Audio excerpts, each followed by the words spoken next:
Most Americans' direct experience with the European Union is probably limited to the colorful euro bills featuring pictures of Roman arches and statues and such that we use to buy stuff when touring Athens or Paris or Berlin, saving us from having to change money into a new national currency every time we switch cities. But the European Union is so much more than the euro. It's a supranational institution of 27 countries, and within that huge group, it has a major say in everything from agricultural subsidies to data privacy to national debt. And if the EU were a country, it would have the world's largest economy and third largest population, even now that the United Kingdom has brexited. This week on the Elucidators, we're going to discuss a historic step taken by the EU's member states to try to rescue some of its financially weaker members from pandemic-related economic catastrophe. Will it bring the EU closer towards a United States of Europe?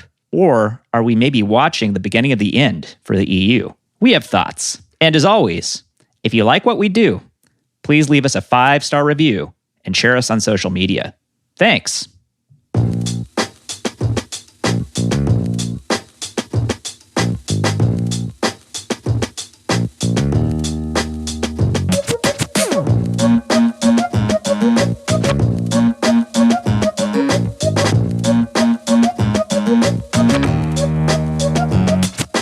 Hello, and welcome to another episode of The Elucidators. As always, I'm your host, Steve Halley, and with me, as always, is my co-host and producer, Pete Newsom. How you doing, Pete?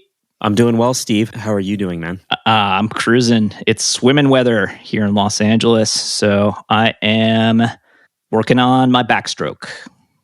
How's your backstroke these days? It's not good. I'm crooked, and I run into the side of the pool. Damn, man. Well, there's always room for improvement. I'm glad you're working at it. That's good. Yeah. I think my left side is overdeveloped or something, but you know, there's special exercises for this. Strive for balance in all things. Exactly, especially in the pool, because you don't want to scrape my side. Yeah, but you know, it's COVID times, so we're all developing new hobbies, such as podcasting and the backstroke. Backstroking and podcasting. That's right. That's what 2020 is about. Maybe next week's episode will be poolside. Who knows? Weather permitting. Anyway, what are we doing this week? Where are we? Well, Steve, this week we are in the European Union. Ooh. Yeah. That's not a country. It's not a country. It is a union that consists of 27 different countries. This week, the EU agreed to a historic bailout deal for its countries for the COVID crisis. It's a recovery deal, and it's part of a larger overall budget for the EU that they agree on every 6 years or so. But there are some new things about this bailout deal that have never happened before in the EU. Never been done, huh? That's right. Brand new stuff in the EU. So the bailout deal consists of two parts. Some of the money is in the form of grants, which don't need to be paid back. So it's basically free money. Nice. I like free money. Monopoly money. I'll tell you, I don't dislike free money either. No. The other part of this bailout deal consists of loans. Less good. So the grants are in the amount of 390 billion euros, which is roughly 450 billion US dollars. That's a lot of money to be given as grants, and it's never been done before ever in the EU. Yeah. The loans in this recovery deal consist of 360 billion euros. So 390 billion in grants, 360 billion in loans. Loans have been given out in the EU in economic crises before, namely the Eurozone crisis, which took place 2010 to 2012. I remember that. That's when the Greeks went bankrupt and almost bombed out of the Eurozone, right? I think that's the one. Yeah. That's the one. Yeah. All right. We'll get into that a little bit later.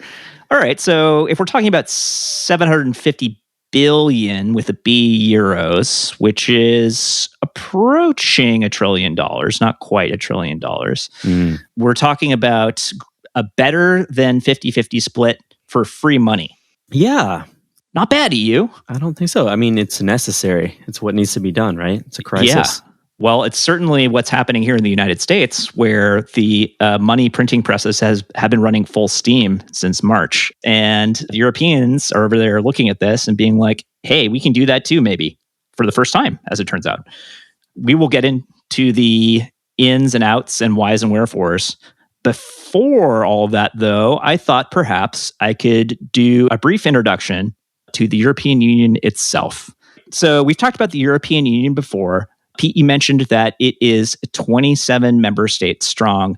It did not start out that way. It started out actually very small indeed in the early 1950s between actually just Germany and France, who, as we all know, are historic enemies on a very large scale. They've fought many, many wars over the hundreds and thousands of years that these countries have existed in different forms. In the 20th century, we had World War I and World War II, which killed millions of their respective citizens fighting against one another.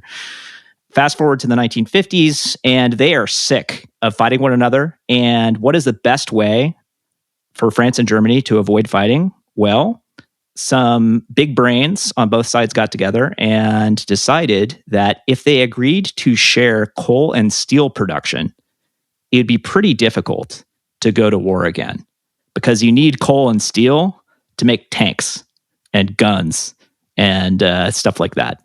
Planes to bomb each other. I share coal and steel production with all my best friends. So yeah, exactly. I get it. Yeah. Hey, when's that shipment coming? I need more coal. We talked about this, Steve. I need coal to run my air conditioner. Clean coal, of course. So pretty much immediately after they make this deal, they're joined by Netherlands, Italy, Luxembourg, and Belgium. And this is the European Economic Community. It starts very small and remains small until the 70s when we have the first new members join. Denmark, Ireland, and the UK join in 1973. In the 1980s, we have some Southern European dictatorships finally fall. Greece joins, Franco finally kicks the bucket over in Spain, and Salazar is out in Portugal. So we get Greece, Spain, and Portugal, the Southern European members. In the 1990s, we have the so-called Single Europe Treaty, the Maastricht Treaty, and the Schengen Agreement, which dissolves the internal borders between the members of the European Union. That's the next step for the euro. It's in the 2000s, the creation of the euro currency. Now, not every member of the European Union joins the euro. 19 of them end up joining. There are some notable holdouts like Sweden and the UK that never join, but most European Union members do join the euro. And a lot of the ones that haven't yet are just trying to get their economies in the right shape to be able to join because they have to satisfy a checklist of sort of budgetary requirements in order to be able to join the euro. In addition, in the 2000s, many Eastern European member states joined the European Union because this is now a full decade after the fall of communism in Eastern Europe, the fall of the Soviet Union, and a lot of these countries like Hungary, Poland, and so on, Romania, are now in fighting shape, democracies, and ready to join. Gotcha. So from the 50s, it was just France and Germany, and by the 2000s, it was 27 countries total. Exactly. Yeah, it has moved actually pretty quickly. However, in the last decade, in the 2010s, we had some challenging times for the European Union. We had the previously mentioned Eurozone crisis, which basically was contemporaneous with the Great Recession here in the United States. It manifested a little bit differently in the European Union in that the newly created Eurozone almost fell apart due to recessions, bad recessions in those Southern European member states. And this is an important point because those same structural problems and the sort of divide between the Southern European states and the Northern European states have reared their ugly head once again here in 2020. So bookmark that for later. It's important. So if the EU were a state, and it's important to emphasize that it isn't. It's a voluntary supranational union of countries. So countries maintain individual sovereignty, but they're a part of this transnational organization that has a lot of important powers, and they derive a lot of benefits from this organization.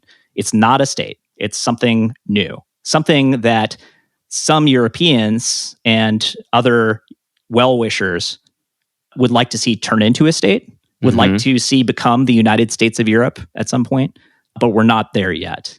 If it were a state, how big would it be? It would be very big indeed. It would have the world's largest economy, bigger than the United States. That's big. Yeah, real big. And its third largest population behind China and India, but actually bigger than the US. It would be about 500 million people, something like that. Oh, wow. Okay. Yeah. It's important to note that the EU is not really a military power, particularly not now that the UK has left. But it does have massive influence in the form of international aid, economic regulations. The EU sets all kinds of product and service regulations that transnational or multinational corporations basically set for themselves to gain access to that huge market. Internet privacy comes to mind as one of those. Yes, it does. The GDPR, for instance. It's the General Data Privacy Regulation of the European Union is a wonderful example in the form of cultural power and also democracy and human rights promotion. So the European Court of Justice, for instance, and the International Court of Justice are both headquartered in the European Union, and they have successfully prosecuted war criminals from the Balkans, from Liberia, lots of other places as well. So even though the EU is not a state and does not retain its own armed forces, it actually throws a lot of weight around. Right.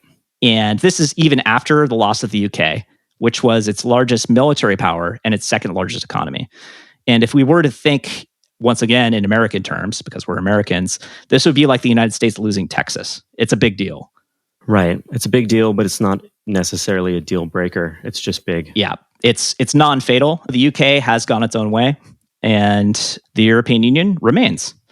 All major decisions at the sort of EU level, the transnational level that affect all the member states, require unanimous consent from 27 countries.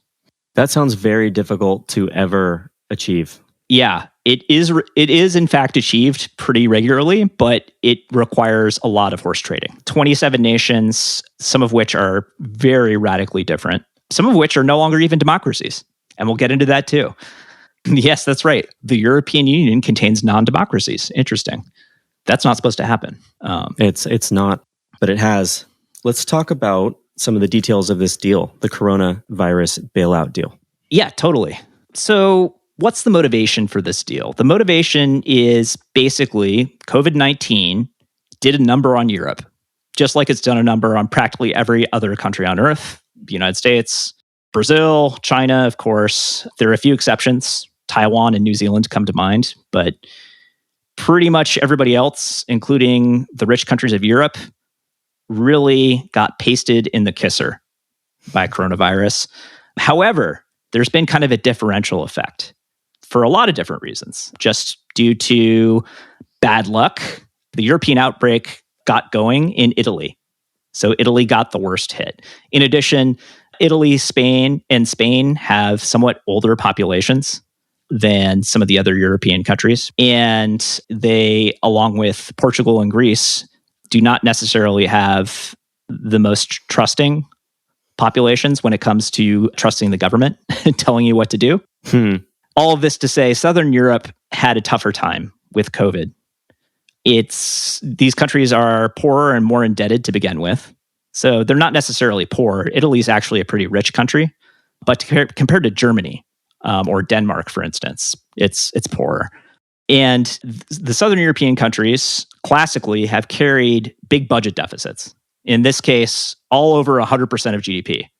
So they're running massive deficits worth more than the total amount of all the goods and services produced in each country. In the case of Italy, they're actually headed towards 200% of GDP. Not going good. Yeah. Of course, Italy and Spain suffered mass casualties from the virus starting in March. And on top of this, one thing about Southern Europe is it's nice place to go in the summer.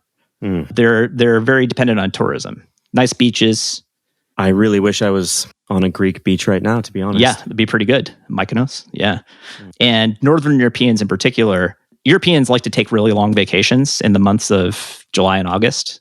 Basically, the whole continent shuts down in August, and they all go to Southern Europe. Do not blame them. No, not at all. If you're from Finland or someplace like that, where it's about to be dark 24 hours a day for the next 7 months. Yeah. Can't possibly blame you. But with COVID running rampant, that is much less likely to happen at the usual rates. So all this to say, Southern European economies not doing so hot. And here's the thing, critical point about being part of the Eurozone. That means that you're on the euro. It means that you do not have the Italian lira. You do not have the Spanish peso. You don't have the Greek drachma, all of these national currencies. Mm-hmm. If you had a national currency, then you have the ability to print your own money, which is what you do to stimulate your economy. You actually debase your own currency and start printing and spending. You dump money into the economy, which is something the United States has done in very, very large amounts. Got it. Yeah. So these countries require money input from the EU if they hope to Correct. recover from this. They can't do it themselves. They can't do it themselves. They have to use euros or exit the Eurozone, which they don't want to do because they don't want to do it, and the other countries in the EU don't want them to do it as well, right? Correct. Yeah. And we'll explain why in a little bit because we're going to talk about those Northern Europeans. Ah. Yes, those guys. And this is a group of countries classically consisting of Germany, Netherlands, the Scandinavian countries, Austria, and those types of places, wealthier places. They're stronger economies. They're mostly based on manufacturing. We've got Daimler-Benz. We've got Mercedes. We've got Volvo, which I guess is now owned by Ford, but you know. We won't mention that. Nevertheless, yeah, they're wealthy and productive economies. They're more advanced economies, and they're historically a lot less willing to take on debt. The Germans in particular hate the idea of debt because they have a really bad historical experience with debt in the interwar period between World War I and World War II, when the Weimar Republic printed a bunch of money and ended up in a situation of hyperinflation, which of course led to the rise of the Nazi Party. And we know how that story ended. Not so great. So the Germans are, I think, just constitutionally adverse to the whole idea of taking on debt. Okay. These countries have mostly done better with the virus. The Germans have done very well. The Dutch and the Swedes, actually not so much. But the other Scandinavian countries and Austria, also pretty good. On the balance, I think overall, generally better than most of the rest of Europe. And it's important to note that these Northern European economies derive huge benefits from the euro, especially Germany, which exports 60% of its stuff to the rest of the European Union, all those luxury cars, all that machinery, industrial equipment. That sounds like a very strong motivation to keep the EU solvent, every country in it. Yeah, because once again, everybody's on the euro, and that means that the Germans have no currency appreciation problem. That is to say, if I'm Greece and I'm buying a bunch of German stuff, what would ordinarily happen if I'm using my own currency instead of the euro is I need a bunch of German Deutschmarks, or, the other currency, in order to pay for those goods and services that I'm buying from Germany. So I change my Greek drachma over into Deutschmarks, and the supply and demand operates for currencies just as it operates for any other good or service. So demand for Deutschmarks rises, and that means that they become more valuable relative to the Greek drachma. The Greek drachma is devalued, and a balance is restored whereby, because the drachma is now cheaper, I'm actually more able to export from Greece to Germany than I otherwise would be, because my goods are now relatively cheaper and Germany's are relatively more expensive. If we're both on the euro, then this sort of balancing mechanism, this natural balance, does not function. So the Germans basically enjoy artificially cheap currency within the context of the European Union. And this is a big deal in terms of their ability to just continuously export all of their stuff and make money with their European partners. It almost seems like they should be more open to bailing out their fellow EU members Yes. based on how much benefit they derive from this? Seriously, yeah. Just one man's observation, but it's not just your observation. It's, I think, also what the Southern Europeans are saying. We've been buying your expensive stuff forever, right? And we've gotten a lot out of being part of the euro. But if you want us to stay in, we're going to have to do a deal, right? Right. In addition, the Germans and the Northern Europeans have more money, are in better shape. They can afford to pay way more to support domestic companies. So ordinarily, this is not allowed within the European Union because it's anti-competitive. If I, take out a bunch of state contracts for Mercedes-Benz cars or something like that, it's anti-competitive. And it's bad within the context of the EU. But an exemption has been made during COVID times because every individual country needs to stimulate its own economy however it can, right? So they've been out raising debt individually, once again in the euro. But the Germans are way more creditworthy than the Italians are. So they get way better rates, basically. I give the Italians a lot of credit for certain things. Yeah. Ravioli. Shoes. Beautiful shoes. Red wine. I mean, capri pants. Gelato. Yes. Excellent. They're creditworthy in the gelato department. That's all I'm going to say. Oh, and Dante's Inferno. Anyway, so this split between the North and the South has always been a problem in the Eurozone, especially during the Eurozone crisis, which you were talking about earlier. I'm an expert on the topic, to be honest. Yeah, I know. Please expound. Or I will. Why don't you? I mean, I could, but maybe you should this time. Yeah, I get sick of hearing you talk about it, so I'm just going to... I'm a broken record on the Eurozone crisis. It's true. Yeah, I know, man. Seriously. So Greece was in terrible shape due to the Great Recession, and the Germans, the IMF, and the European Union more broadly basically just put the screws to them in order to authorize loans that they needed to avoid exiting the European Union. And we're talking about austerity requirements on the order of firing half your civil servants, cutting half of your pension plan, slashing government spending, health and childcare and all this other stuff. Basically, turning Greece from a developed country into a place with a much worse standard of living and pretty wild politics, including blood in the streets there for a while. Wow. I believe they had multiple governments rise and fall over the course of this Eurozone crisis in an effort just to see whether or not these bailout packages would pass. But they did. Italy and Spain almost defaulted too. But eventually, Germany and France together, the sort of, at that time, number 1 and number 3 powers in the European Union, Britain being the number 2 power at that time, Germany and France decided to do whatever it takes to save the euro. So they came through with the loans, and the euro survived, barely. Continue on to this day. Yes. As solvent members of the EU.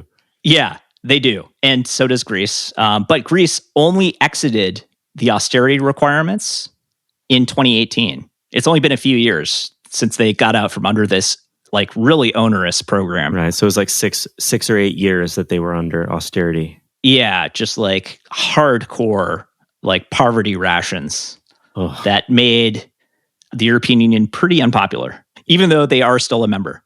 The basic problem at the heart of the European Union, there are a number of problems, but the one we're talking about right now is that the Southern European countries have a big incentive to exit the euro, regain their own currencies, and start printing money to rescue their economies from this terrible situation that they're in. That sounds like a recurring theme.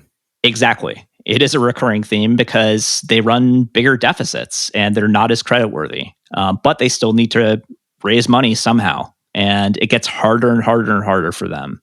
The more money they raise, the more difficult it is to raise more.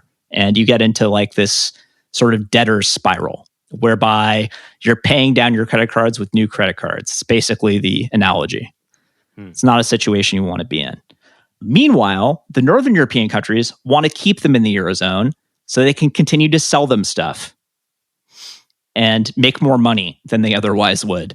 Also, if anybody leaves the euro, it'll tank the currency's value. and possibly lead to the destruction of the Eurozone in general, which would be very bad for them.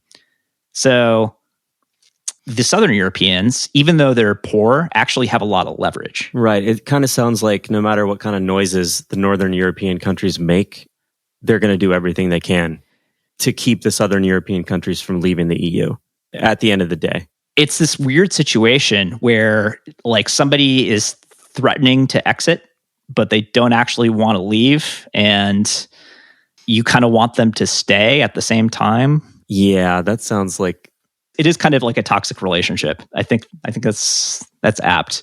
And here's the other thing. The European Union didn't do a good job with their COVID response initially. In fact, it really sucked. The central health planners of the European Union did not have a plan, had no idea how much equipment was available, either to the European Union or across the individual member countries. There was like no data on that. And furthermore, there was no movement on a system-wide plan until people actually started to die in Italy in late February. And just like everybody else, including us in the United States, we had been watching Wuhan since January. So we had time. And they, like us, didn't use it. And that's a common theme too. Just didn't foresee how big of a crisis it would be. Yeah, no, the thought was, hey, like we can test and isolate individual cases, no big deal. People didn't know very much about the virus at this time. They didn't understand how contagious it was. So when the Italians asked urgently for equipment and aid in late February and early March, they heard a bunch of crickets. No masks, no swabs. France and Germany actually banned the export of medical supplies. Okay. That doesn't seem like a very unified thing to do. No, everybody got scared. And when people get scared, it's kind of like every man for himself. But that's not supposed to be the case. Sure, that's exactly counter to the idea of a union, right? Precisely. And in addition, everybody closed their borders, the internal borders of the European Union, which also isn't supposed to happen. Wow. So under the first sign of stress, or the first amount of stress, some of the key pillars of the EU just collapsed. It didn't happen. Yeah. Okay. So if I'm the Italians and the Spaniards, I'm not so happy with the European Union right now. I'm not loving my membership. As it turns out, 44% of Italians now want to leave the European Union. This is up from 9% 20 years ago. Wow. That's a huge jump, no doubt. It's a big deal because Italy is the EU's number 3 power behind Germany and France. It's a top 10 economy in the world, and it's a founding member of the European Union, which the UK was not. So the threat here is extremely real. Yeah. We're at 44%. So, that is a ticking bomb at the heart of the European Union. Something has to be done to keep these guys happy and in the EU. So, Pete, I ask you, what's in this deal, man? Right. Okay. The deal, the COVID bailout deal. Yes. So as we said earlier, the deal consists of a combination of grants and loans. The grants don't need to be repaid. The loans do. Germany and France, which are the EU's number 1 and 2 powers, respectively, saw eye to eye on a rescue package that they originally pitched several months ago. Mm-hmm. And what they proposed was 500 billion euro in grants and 250 billion euro in loans. Okay. So 2/3, 1/3, basically. Yeah. And started at 500 billion in grants, which is, of course, higher than the final amount ended up being. Mm-hmm. But as a counter, Spain suggested, instead of that, how about 1.5 trillion euro in grants, and all the money being grants, none of it being loans. So they said, I like that, but how about you triple the amount of money coming that has no strings attached? Yeah. And that's a good starting point. Yeah. Don't attach strings to any of it. Yeah. And the Netherlands chimed in with a pretty extreme counter offer of 1 billion euro in grants. So, 1/500th of what Germany and France originally pitched. And I don't even know what the math is on what fraction of what Spain was suggesting that is. It's a fraction of a percent, like 0.1% or less. Yeah. Yeah. And let's note here that the Netherlands are part of a group of 4 countries that are called quotes the frugal four within the EU. Oh, those sound like a fun bunch of guys. Let's hang out with those guys. Yeah, I want to hang out with the frugal four. They're probably like as popular as the Beatles within Europe. The Fab Four I'm referring to, of course. Mm-hmm. So the frugal four consists of the Netherlands, Austria, Denmark, and Sweden. So Northern European countries, right? Yeah. And they're frugal. That's where they got the name. Yeah. So those were the numbers that these different countries were proposing going into negotiations over this bailout package. And the negotiations were originally scheduled to take, correct me if I'm wrong, 3 days? Yeah, I think 2 or 3 days. Yeah. Okay. So they went to have a meeting that was supposed to last 2 or 3 days. The meetings were very tense. The word on the street is that Macron slammed his hand on the table, metaphorically. So dramatic. Yeah. Major fireworks and sparks flying there. One of these sacre bleu. Yeah. And the meetings took 5 days. So they went an extra 2 days. That is a lot of rich dinners. That's, I think, four or five dinner meetings, which for these guys is a massive amount of work.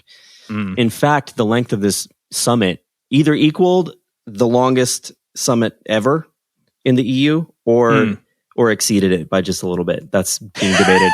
Apparently, there was a meeting in the year 2000 that lasted 5 days. Yes. Some number of hours.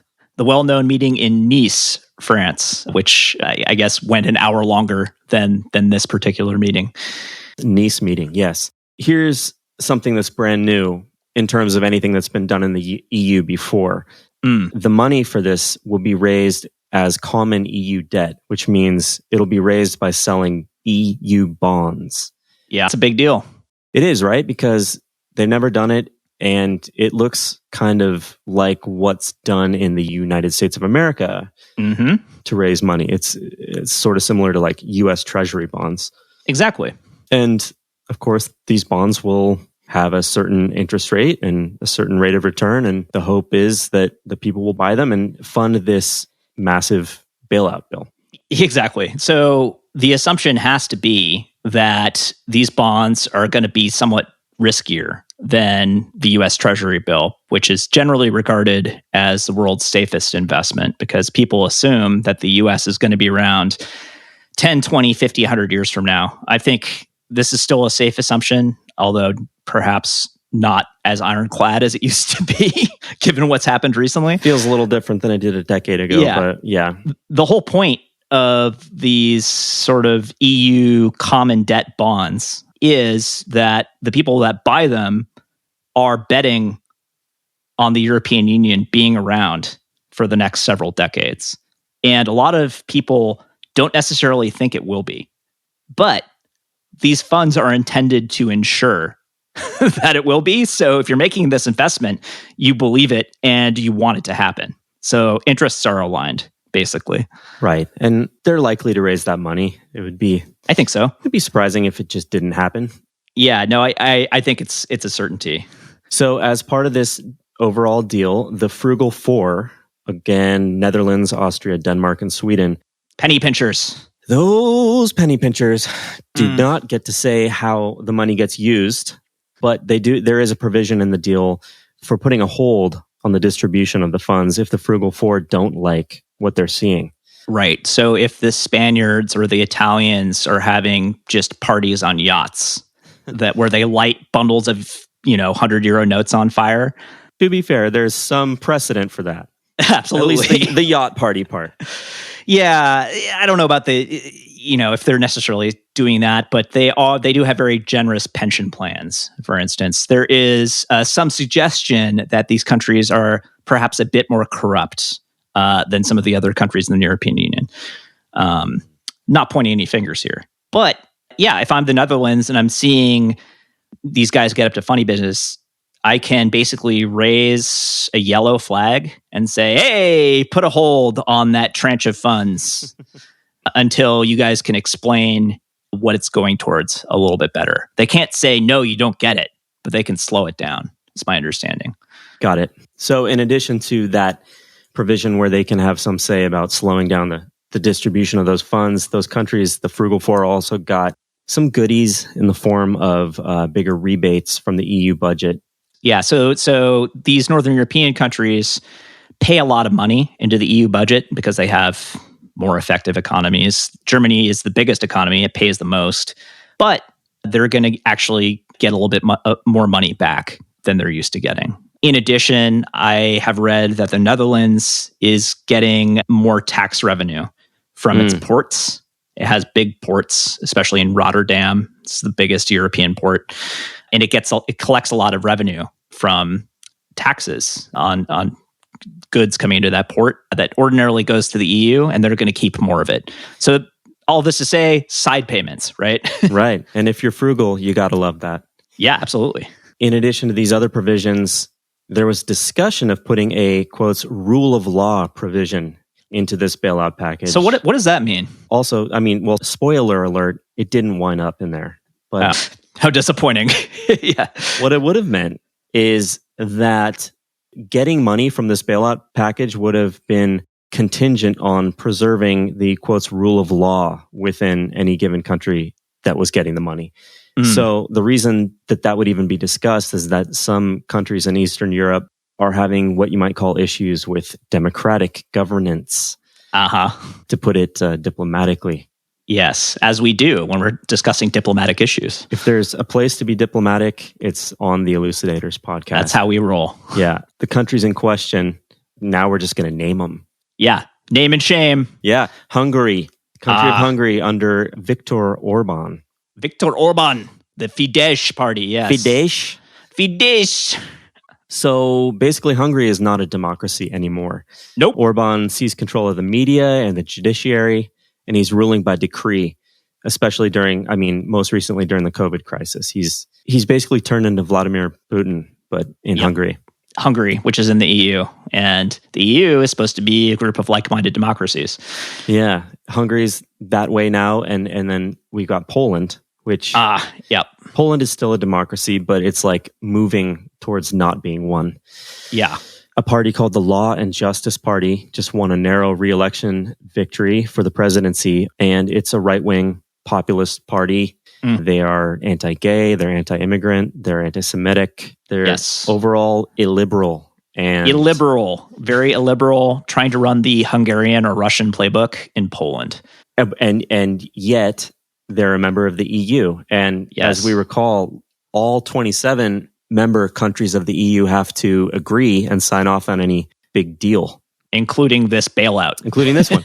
So, as you can imagine, this rule of law provision didn't get included in the bill because Hungary and Poland would have voted against it, or just did vote against it. Seems like a structural flaw in how the European Union works. But I understand why it has to work that way. It's because the association is voluntary. It's not like the European countries fought a civil war whereby one side won and subjugated all the rest of them. That almost happened during World War II, but not quite, right? Yeah. Ironically, the Germans ended up in control anyway, but they actually lost the war, which is kind of crazy. Yeah. So unanimity. And because of that, Hungary and Poland were like, yeah, no rule of law provisions. So instead, we have some very vague language in there, not naming Hungary or Poland and not talking about authoritarianism. So those are some flaws, but it is what it is. Hungary and Poland are going to get a bunch of money from this deal, even though they've actually done really surprisingly well with COVID. Yeah, neither country has suffered many deaths. So all of this raises a bunch of questions. The main question that we and others have been wondering is whether or not this deal in its current form, it has unprecedented characteristics, especially this sort of joint raising of a massive amount of debt and then disbursement of funds with no strings attached. The question is this the EU's Hamilton moment? Or is it actually the beginning of the end for the European Union? Or is it neither? Now, I'm pretty sure like 90% of the people that listen to this podcast have watched Hamilton at least 3 and probably more like 6 times. How about you, Pete? I have watched Hamilton one time. Do you recall what Hamilton did? He didn't throw away his shot. That's what I recall. He definitely didn't throw away his shot. There were a million things that he hadn't done, but you had to wait, and then some stuff happened. Yeah. He federalized the state's debts after the Revolutionary War. And, basically at that point, the United States was a loose confederation of states, not capable of raising tax revenue, disorganized, and heavily indebted. And so the US was not looking very good. Hamilton was like, all right, the federal government is going to assume all of the debts of the states. And we're going to have a Bank of the United States. We're going to print our own money.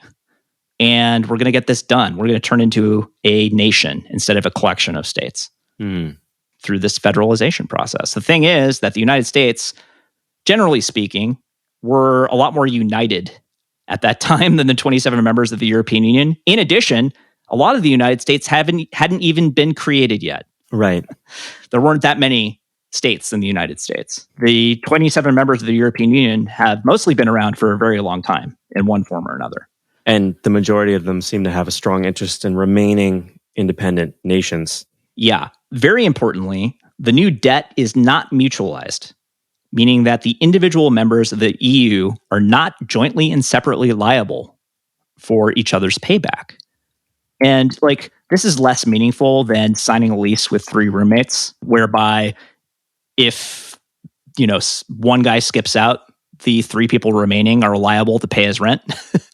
Because it's not like the debt markets can't find, let's say, Bulgaria. Everybody knows where Bulgaria is, right? Well, frankly, I don't, but most people do. I think you can locate it. I'll give you a hint.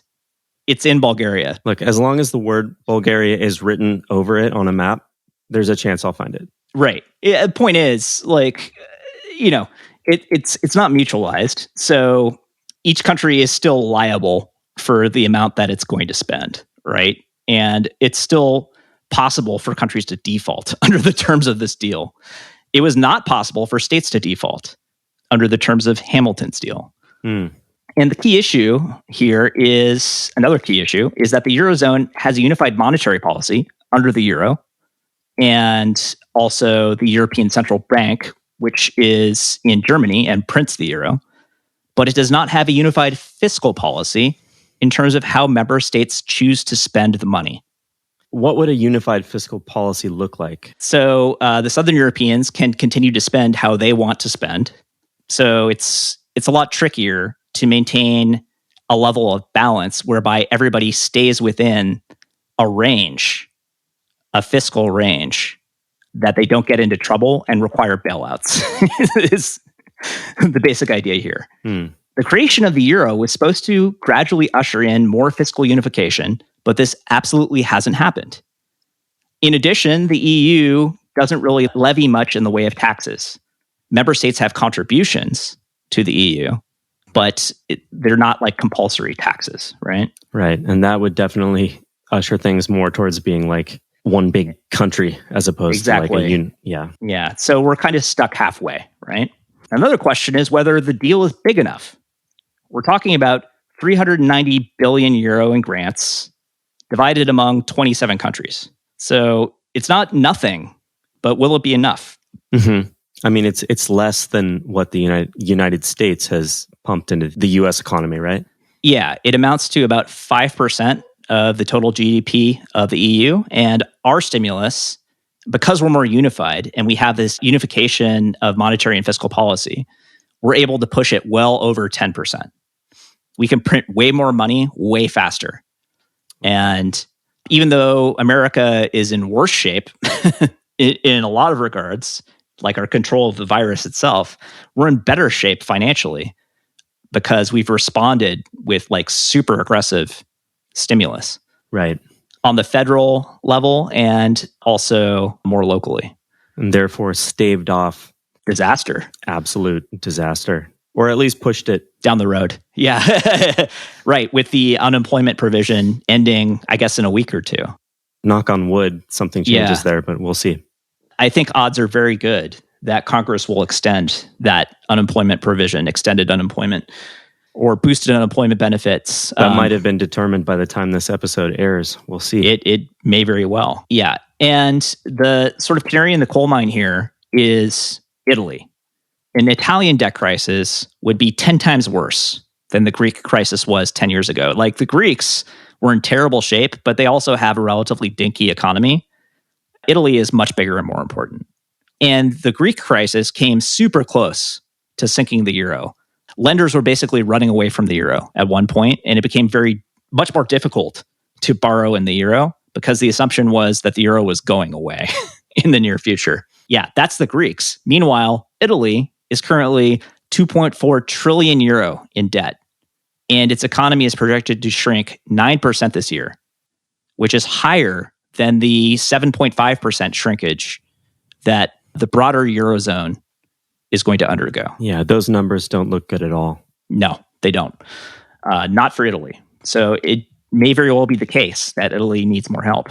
The overall budget that the European Union settled on for the next 6 years was like 1.8 trillion. 1.8, yeah. Italy is 2.4 trillion in debt. Yeah. More than the whole EU budget. Yeah, it's okay to carry a lot of debt, but they're headed towards 200%, double GDP, which is really not okay in most cases. Tenuous. Yeah, it's like, how are you guys ever going to pay us back? And the answer is, we don't know, and we probably won't. But it's not like they can default. But have some gelato. Yeah, we have delicious gelato and the finest Italian leather shoes. That remains true. Anyway, the deal also doesn't address other problems, right? Like the presence of autocracies in the European Union. Although it couldn't have addressed that, right? Because the autocracies are member countries that can veto any type of attempt to address that. Exactly. There's a provision for a country to decide that it wants to leave the European Union, like Britain has done, right? There's an article that they invoked in the treaty that they signed. Right. But I don't think that there's a provision to kick a country out of the European Union if the other 26 countries are like, all right, Hungary, GTFO, you're done. I don't think there's a way to do that because, again, the idea was you have to become a democracy to join, and then once you're a democracy, yeah, why would you change? Yeah, turns out that's incorrect. Yeah, I'll bet it's seeming like a bit of an oversight to some countries at this point. Oops. And on top of this, there are anti-EU parties, mostly from the right wing, throughout individual EU countries, including really important ones like the Netherlands, like Germany, like Italy, like France. Every single one of like the big EU countries remaining have powerful right-wing parties that make a lot of noise about leaving the European Union. And part of what they're saying, especially in the Netherlands and Germany, is we're giving money to these Southern Europeans and they're just lighting it on fire. So ignoring the fact that their countries sell, 40% of their goods to these Southern European countries? And therefore, the Southern European countries are making the Northern European countries rich. On top of that, it's much easier to go vacation in Southern European countries because they're part of the Eurozone. Yeah, these are populist parties and they make appeals to emotion. And the following appeal, they're ripping us off.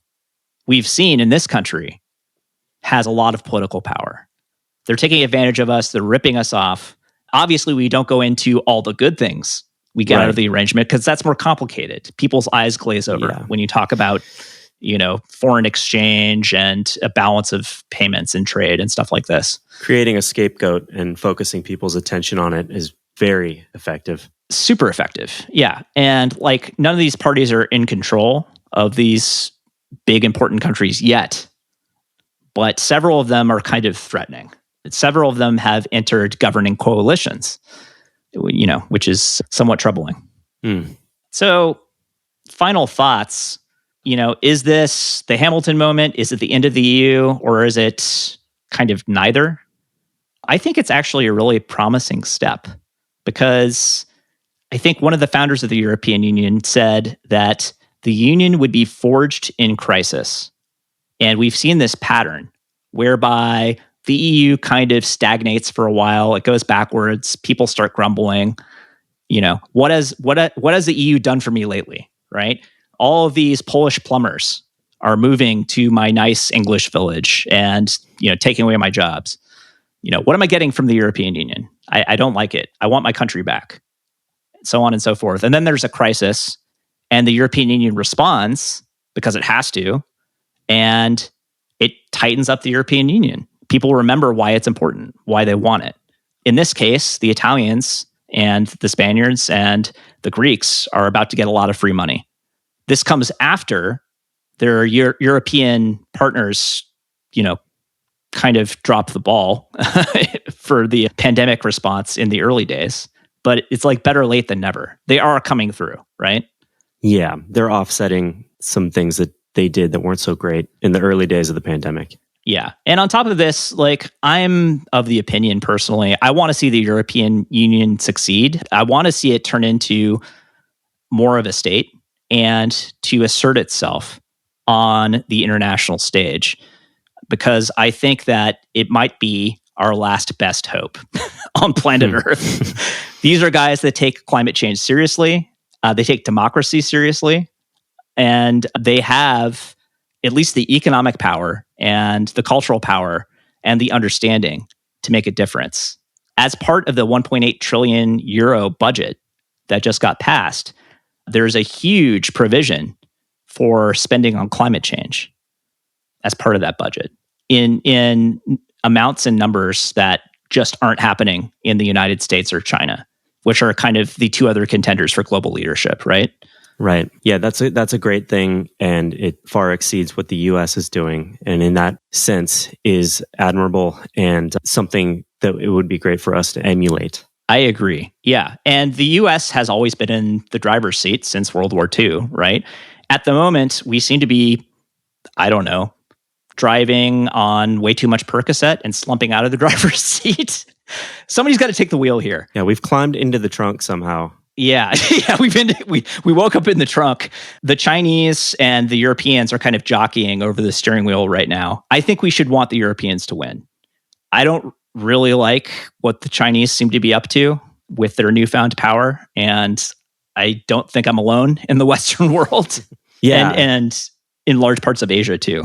So yeah, I agree with you there, and I'm also in agreement with you. I would like to see the EU continue to exist, and as such, I think that this bailout package that they've negotiated is a very good thing. Totally, they had to do it, right? Otherwise, the EU was going to end here and now. So That's the right. fact that they accomplished anything that 27 states could agree upon in this emergency situation is a great sign, because it means we get more time, like we get another chance. And it means that once this has been done before, it can be done again. That's right. This is sort of a proof of concept. Exactly. Even though the Germans and the Dutch and the Swedes and so on hate this idea, they understand that it sets a precedent. Yeah. And the Italians are probably going to need more money. That's just the bottom line. There's precedent for it to be no strings attached. Yeah. For the argument to be made, well, it's keeping our entire union afloat. Right. And they can still buy our stuff, which is really important. Right. And Italy is an important country. We should want them in the union. We don't want them to go the way of Britain and start competing with us and make us weaker. I guess I would just say, whatever happens, it's a new chapter for the EU, isn't it? And will never be the same as it was before this. It's a big deal, and it appears to have not thrown away its shot, at least this time. Yeah, man. Well, cool. Talk to you next week, huh? Yeah, talk to you next week, buddy. Thanks a lot. All right, Steve. Bye.